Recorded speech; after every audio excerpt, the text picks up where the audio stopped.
El Evangelio según Juan, capítulo 1, versículo 1. En el principio la palabra ya existía.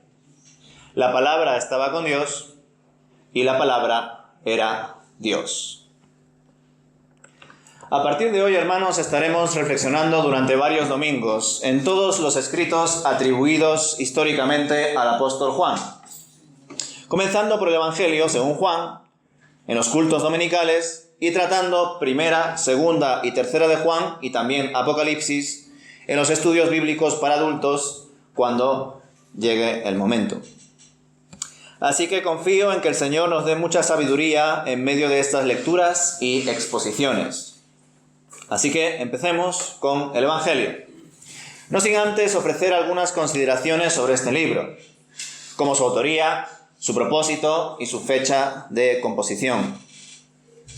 Pues bien, la mayoría de los eruditos consideran que el Evangelio según Juan es posterior a los evangelios sinópticos, es decir, a Marcos, Mateo y Lucas, siendo la fecha estimada entre los años 85 al 90, seguramente más cerca de los años 90. Esta datación aproximada se fundamenta en aspectos como la madurez espiritual que el autor expresa en su escrito, a su originalidad respecto a otros evangelios, a su inexistente mención de la destrucción del templo de Jerusalén y, como no, a datos arqueológicos relacionados con los manuscritos del Mar Muerto, descubiertos en el año 1947. Dichos manuscritos demostraron que el Nuevo Testamento es judío en su origen, y el Evangelio de Juan refleja esas características que contrastan con el origen gnóstico que se le daba a otros escritos apócrifos en décadas posteriores. El propósito del libro está claramente expresado en Juan capítulo 20, versículos del 30 al 31. Allí vemos cómo todo el contenido del escrito está dirigido tanto a judíos como a gentiles para que crean y obtengan la vida eterna. Y efectivamente muchos más datos, señales y acontecimientos pudo escribir el autor de este evangelio. Pero ese no era su objetivo, ya sea porque otros evangelios recogían otros datos de interés en sus respectivos escritos, y también porque quería mostrar de una manera más profunda y sobre todo original al Señor Jesucristo. De hecho, más del 90% del contenido del cuarto evangelio es único y no se encuentra en los demás evangelios. Quizá por todo esto el Evangelio según Juan ha sido en muchas ocasiones el contenido que más se ha difundido y regalado en medio de campañas o actividades evangelísticas. Posiblemente por su contenido tan directo, tan filosófico, reflexivo, pues en él se responde a muchas cuestiones existenciales y muestra al ser humano cómo puede encontrar la vida eterna a través de una clara presentación de la deidad de Cristo, y no tanto bajo un cúmulo de milagros y prodigios realizados por el Señor durante su ministerio terrenal. El evangelio que mayor sensibilidad tiene en esta línea es claramente el Evangelio de Marcos, que ya llegaremos a él.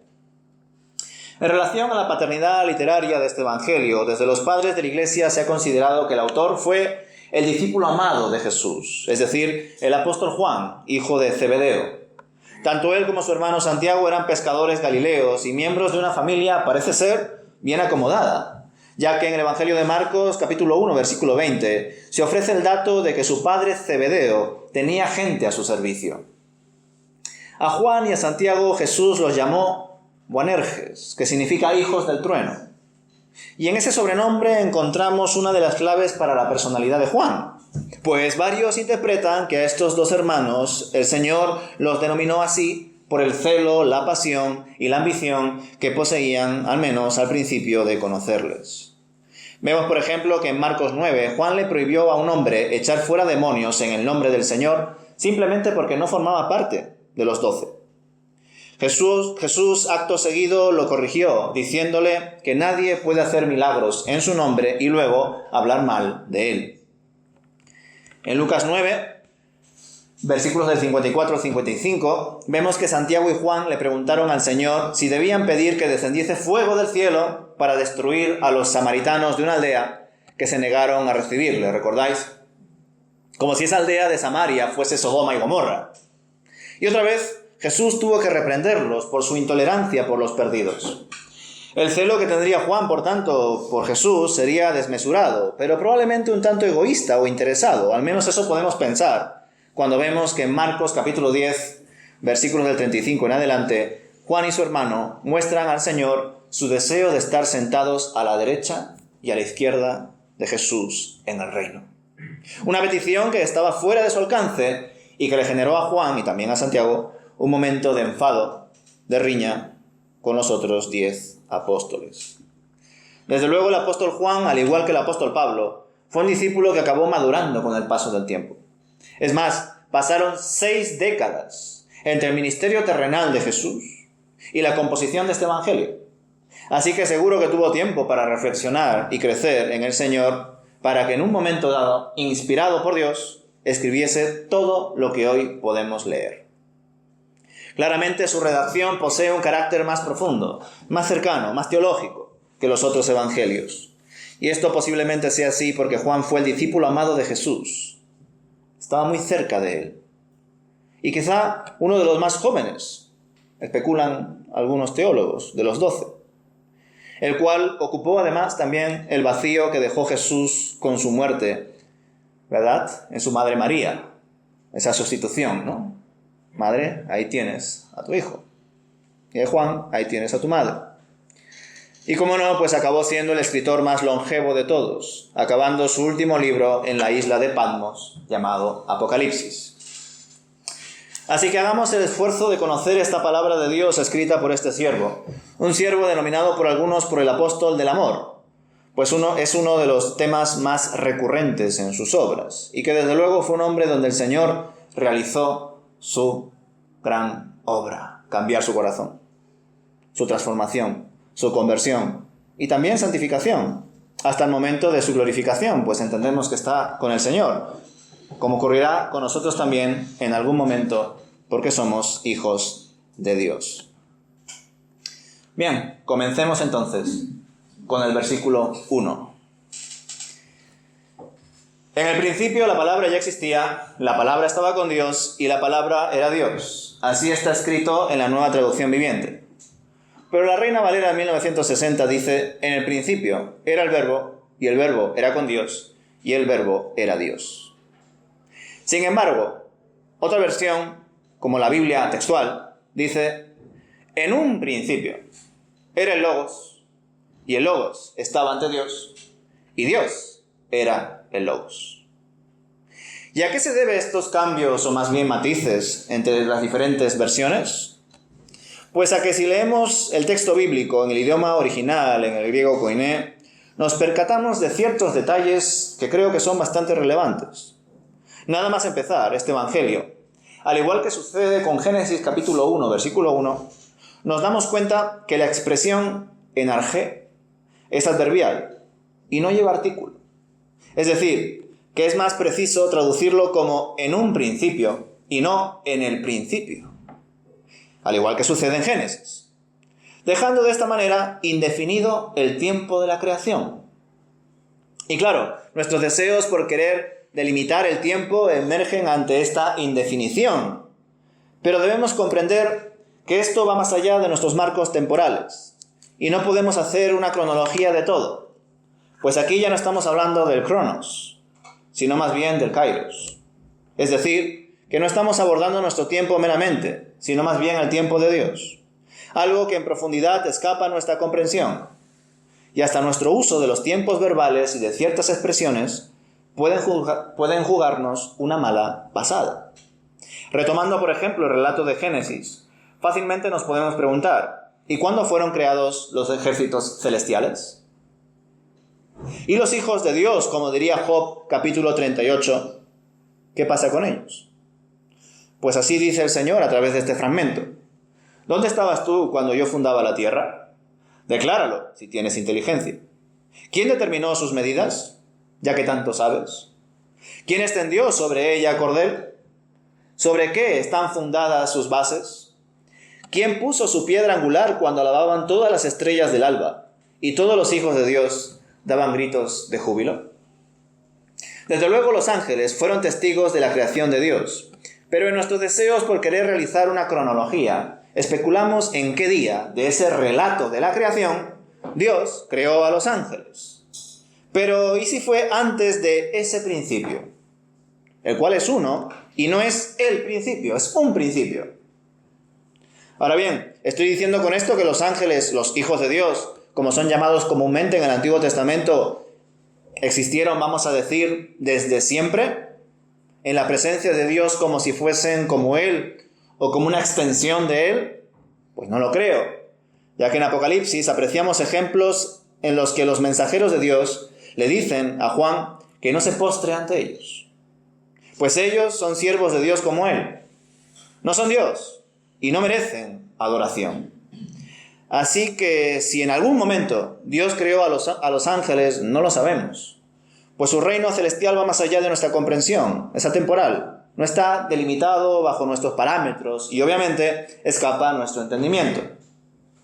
Ahora bien, es evidente al menos que si nos confesamos monoteístas, es decir, como creyentes de un solo Dios verdadero, que antes del relato de la creación de Génesis y antes, entre comillas, de la creación angelical, estuvo en un principio de Juan capítulo 1, versículo 1. Este logos, esta palabra, este verbo, pues como hemos leído al principio, todas las cosas por él fueron hechas. También podemos leer si seguimos más adelante. Y en consonancia con esto resulta particularmente interesante leer la profecía de Miqueas, capítulo 5, versículo 2, pues en ella sí se encuentra el artículo, el cual apuntaría a un origen verdadero o primero, pero a la vez atemporal, pues si no el Señor sería un semidios o una criatura creada por Dios. Y eso es una herejía en mayúsculas. Así dice el profeta: pero tú, Betlehem Efrata, pequeña para estar entre las familias de Judá, de ti me saldrá el que será caudillo en Israel, cuyo origen es desde el principio, desde los días de la eternidad. Es el único momento donde se usa el artículo él, tanto en Génesis 1, versículo 1, como en Juan 1, versículo 1, no se usa el artículo. Y claro, con esto, desde luego, debemos de entender que Jesús es el que es. Él siempre es. Nunca empezó a ser. Siempre es. ¿Lo creemos así? ¿Creemos que Jesús es Dios y que no es una creación de Dios o una extensión de Dios? Pues recordad que es muy fácil decir creo en Dios, pero decirlo de verdad es otra cosa. Pues debemos saber primero quién es Dios y luego qué significa creer en Él. Si no, qué fácil decir creo en Dios, ¿no? Y en eso estamos, hermanos. Pues como veremos más adelante, en esto consiste la vida eterna, dice el Señor. Conocer al Padre, al único Dios verdadero, y a Jesucristo, a quien envió. Y el Padre y el Hijo uno son, y nadie conoce al Hijo sino el Padre, y nadie conoce al Padre sino el Hijo, y aquellos a quienes el Hijo quiera mostrárselo. Sin duda la Trinidad es un enorme misterio para nosotros. Pues el Señor dijo: yo y el Padre uno somos. No hay separación entre ellos, ni tampoco con el Espíritu. Son Dios, es Dios. En Génesis, también, versículo 1, se atiende a esa riqueza mucho mejor con el idioma original. Pues nada más empezar, leemos el término Elohim, un nombre que expresa esa sociedad divina, ya que no puede ser traducido este término de forma precisa como Dios, pero tampoco debe ser traducido como dioses, pues llevaría a la confusión. Es Dios, es Padre, es Hijo, es Espíritu, son tres personas, pero solo un único Dios y verdadero. También lo vemos mucho más adelante, ¿no? Hagamos al hombre a nuestra imagen y semejanza. ¿A quién estaba haciendo referencia a Dios, el único verdadero? A Él, como sociedad divina también. No estaba haciendo referencia a los ángeles, aún en el hipotético caso de que los ángeles hayan sido creados antes de ese relato, que tampoco lo sabemos con certeza, simplemente no se menciona. Y ahora que sabemos que eso es en un principio y no en el principio, pues puede ser que haya sido antes, porque no es el principio de todo. Así que, aunque esta doctrina, la de la Trinidad, sea compleja, hermanos, desde luego pues es necesaria mencionarla y creerla. Tener fe en Dios, en su persona completa, Padre, Hijo y Espíritu Santo. No vaya a ser que caigamos en ideas que algunas iglesias supuestamente cristianas tienen y que en algunos lugares son consideradas sectas, entre ellas los testigos de Jehová. que no solamente tratan a Jesús como un Dios inferior, por decirlo de alguna manera, sino que incluso precisamente este versículo es uno de los que más manipulan según sus versiones. Así que, como digo, nosotros debemos de comprender poco a poco la persona de Dios, conocer a Dios, porque ese es el sentido de nuestra vida, conocerle a Él, creer en Él. De esta manera no tendremos conflicto a la hora de leer este primer versículo de Juan y todo lo que viene después, e incluso seremos capaces de enriquecernos de sus matices. Por consiguiente, hermanos, sí, antes de la creación de un universo material existía el Logos, que era, pues, como mostramos aquí, preexistente. Y es determinante el uso de este término como tal, Logos, y no tanto el verbo o la palabra, pues era relevante este término tanto para los judíos como para los gentiles. Para los judíos era una clara referencia a Dios por su trasfondo veterotestamentario, y para los gentiles hacía referencia a la razón que controlaba el universo, la mente omnipresente que gobernaba y daba significado a todas las cosas.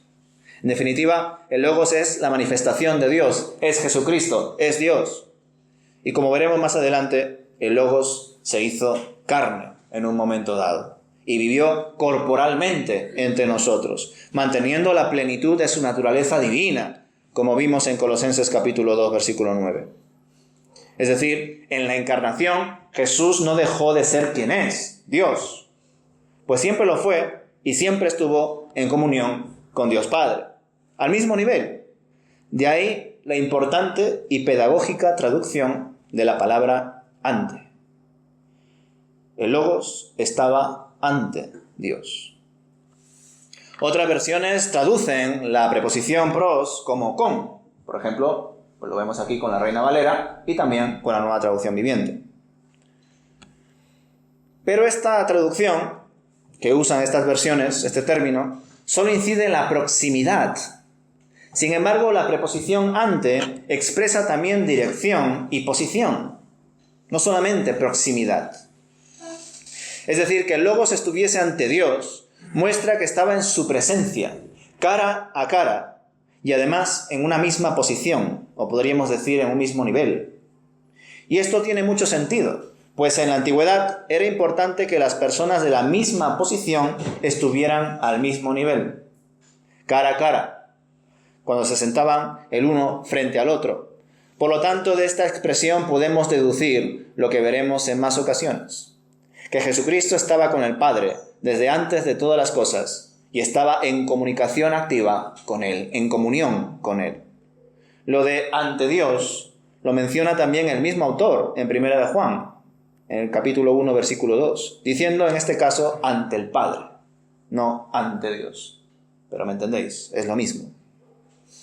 Y esta revelación, hermanos, nos debe exhortar, ya que de ella concluimos que si no estamos ante Dios, como el Hijo ante el Padre, no podremos reflejar a Dios en nuestras vidas. No podremos decir, como afirma el Señor en Juan capítulo 12, versículo 45, y el que me ve, ve al que me envió. O un poco más adelante, en Juan capítulo 14, versículo 9, el que me ha visto al Padre. Y claro, ¿entendemos esto? Entendemos que si hemos muerto a nosotros y hemos nacido de nuevo por la gracia de Dios y que hemos sido puestos por Dios ahora para formar parte de su misión, de su reino, es con el propósito de reflejar a Dios a aquellos que no lo conocen, de reflejar su cruz, porque ese es nuestro cometido. ¿Nos percibimos como enviados de Dios, como sus siervos, como sus hijos? ¿O somos más bien personas que viven por su propia cuenta, aún sabiendo que no hay vida sin Dios? Suena ilógico, ¿verdad? Pero muchas personas pretenden vivir de esa manera, y si lo consiguen por un tiempo, es solo porque Dios lo permite, ya que vivir fuera de Él no tiene sentido, porque Él es la vida. Hemos sido creados a imagen y semejanza de Dios, y nuestra razón de ser es reflejar a Cristo, y no podemos hacerlo si no estamos en comunión con Él. Por supuesto, nuestra posición delante de Dios es inferior. Él está en su trono, pero a la vez nos ha dado su Santo Espíritu, el cual nos ayuda grandemente en cuanto a la dirección y a la proximidad. Y desde luego nosotros tenemos nuestra parte de responsabilidad para perseverar en ello Y ojalá decir a otros, sed imitadores de mí, así como yo de Cristo. Pero bueno, estamos en ese proceso de crecimiento, ¿no? Estamos en ese proceso en el cual conocemos más a Dios, porque en eso consiste la vida eterna, en conocerla, no hay más, no hay otra cosa. Bendiciones y circunstancias y situaciones que puedan estar en nuestra vida pasan a un segundo plano. Nuestro objetivo es conocer al Señor. Y cómo no, por eso el Padre, a través del Hijo, nos ha prestado el mejor modelo a seguir, a Jesucristo. Por ello debemos andar como Él anduvo. Él es el camino y a la vez Él es la meta. Qué bueno, ¿verdad? En medio de todo esto, quedémonos también con la revelación de que Jesucristo es el Logos, la palabra, el verbo, y que en definitiva Dios, sin dejar de ser Dios, continuó con su obra de redención. Jesucristo se hizo hombre, se hizo humano, para que los seres humanos puedan ser hijos de Dios. Es decir, la encarnación no nos debe hacer dudar de la deidad de Cristo, pues aunque Él se haya despojado de sus atributos divinos, como diría Filipenses 2, Él sigue siendo el que era, y por ello se mantuvo sin mancha, perfecto, obediente al Padre, hasta su último suspiro, lleno del Espíritu Santo. Podemos afirmar entonces que este Evangelio comienza con una oración que demuestra la preexistencia de Cristo, su personalidad y su deidad. Por lo tanto, Jesús siempre ha existido. No fue creado, siempre fue, siempre es. Tiene su propia personalidad y en definitiva es Dios. Y esto le debe dar mucho más valor a todo lo que hizo Jesús por nosotros en su vida y especialmente en la cruz, pues murió verdaderamente por amor, aun cuando no lo merecíamos. Tuvo misericordia, por cuanto no nos dio lo que merecíamos.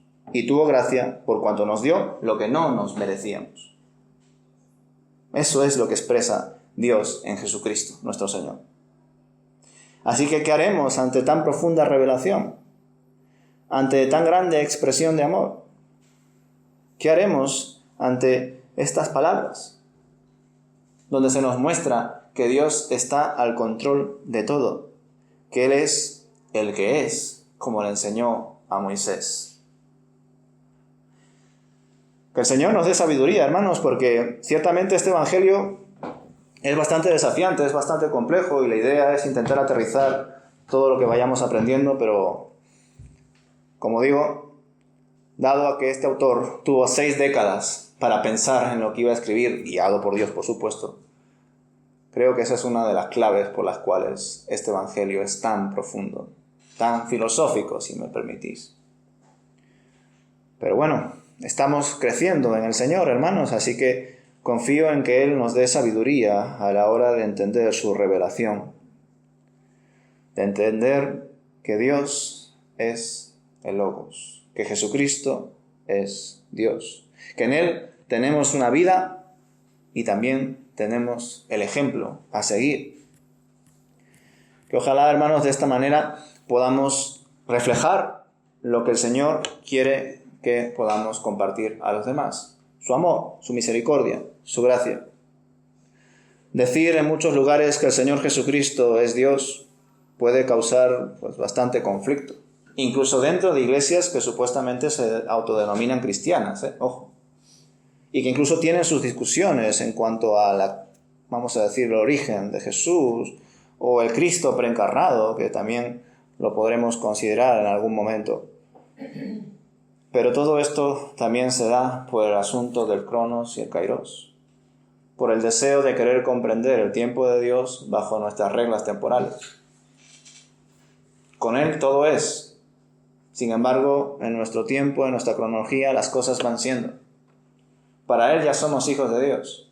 Sin embargo, cuando leemos ese famoso versículo de Efesios capítulo 2, ahí hay un presente continuo. Estamos siendo salvados, no somos salvos. La traducción más adecuada es que estamos siendo salvados. Pero para Dios ya somos salvos. Es increíble, ¿no? Para Él ya es. Pero en nuestra forma de comprender las cosas todavía no. Acto y potencia quizás sean conceptos, aunque sea de otro pensador que no fue creyente nos pueda quizá ayudar a entender esto, ¿no? Así que el Señor nos dé sabiduría, hermanos. Recordad que la sabiduría, la ciencia y el conocimiento provienen de Dios, así que profundizar en estos asuntos complejos no es alejarnos de la palabra de Dios, es todo lo contrario, es acercarnos a Él.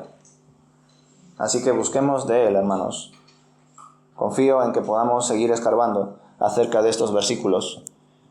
Y tenía la tentación de al menos avanzar unos cuantos más, pero pensé, mejor paro aquí. Y reflexionamos, oramos y seguimos más adelante, poco a poco, considerando lo que el Señor nos expresa en su palabra a través de su Santo Espíritu. Amén. Que el Señor los bendiga.